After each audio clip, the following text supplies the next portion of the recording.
ایک گاؤں میں ایک کاشف نام کا ایک آدمی رہتا تھا۔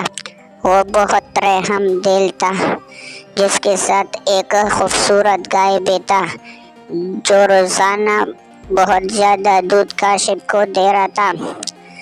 کاشف سے لوگ دودھ لے جاتا، کوئی پیسہ دیتا یا نہ دیتا، اس نے کسی سے بھی پیسہ نہ مانگتا۔ اس وجہ سے لوگ بہت حیران ہوئے کہ یہ اتنا رحم دل آدمی ہے۔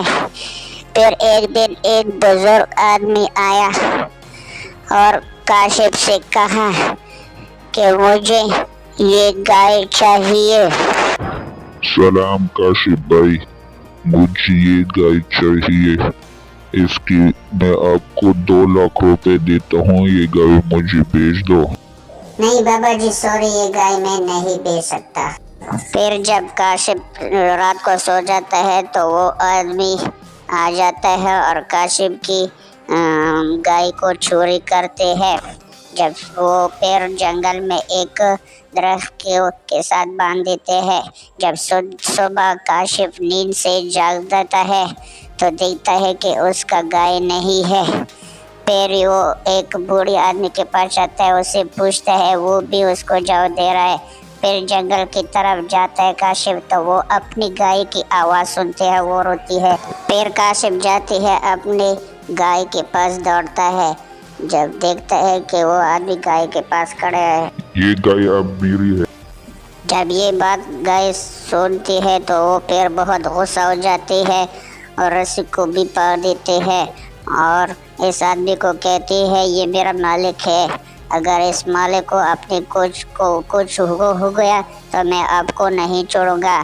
پھر وہ آدمی بھاگ گیا اور یہ اپنے مالک کے پاس آ گئی، کاشف کے پاس، اور کاشف بہت خوش ہو گئے اور اس کو اپنے گھر میں لے گئے۔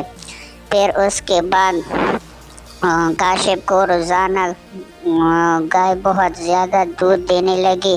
اس وجہ سے کاشف غریبوں کو دودھ مفت میں دیتی۔ اور پھر ایک دکان کاشف نے کھولی۔ یہ دکان کاشف کی بہت مشہور ہو گیا، اس وجہ سے اس کے بہت بڑے گاہک بن گئے، دور دور سے اس کے پاس بندے آ رہے تھے۔ پھر کاشف کو اپنی گائے بتاتی ہے، میں جادوئی گائے ہوں، میں آپ کو ایک چیز دیتا ہوں، اس کو زمین پر رکھ دو، ڈال دو، اور پھر وہ گائے اوپر جاتی ہے، جادوئی گائے۔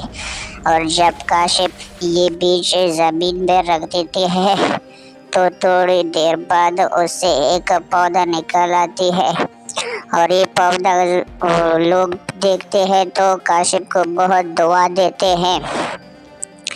اور وہ آدمی پھر سے آ گیا تو پھر سے آتا ہے اور کاشف سے معافی مانگتا ہے کہ مجھے معاف کر دو۔ پھر کاشف جاتا ہے اپنے گھر میں اور اس کو پیڑ کے پاس چھوڑتا ہے۔ پھر یہ پیڑ کی کہانی گاؤں کو لوگوں کو سناتی ہے تو گاؤں کے لوگ بھی اس کی کہانی بہت غور سے سنتے ہیں۔ پھر جب صبح ہوتی ہے تو کاشف پیڑ کو سلام کرتی ہے اور پھر پیڑ سے ایک آواز آ جاتی ہے، وہ بھی اس گائے کی تھی۔ میں کاشف بھائی، میں آپ کا گائے بول رہا ہوں۔ کاشف ہمیں کوئی اور کہانی بھی سناؤ۔ اس سے ہم کو یہ محسوس ہو گیا کہ یہ آج کل جو لوگ ایک دوسروں کو دھوکہ دیتے ہیں، تو بچے بھی اس کہانی سے محفوظ رکھے تاکہ دوبارہ ایسے لوگ نہ کریں۔ یہ ایک جادوئی گائے کی کہانی ہے۔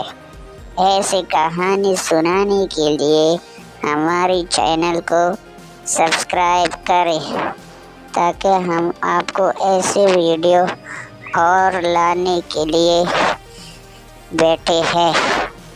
Thank you very much.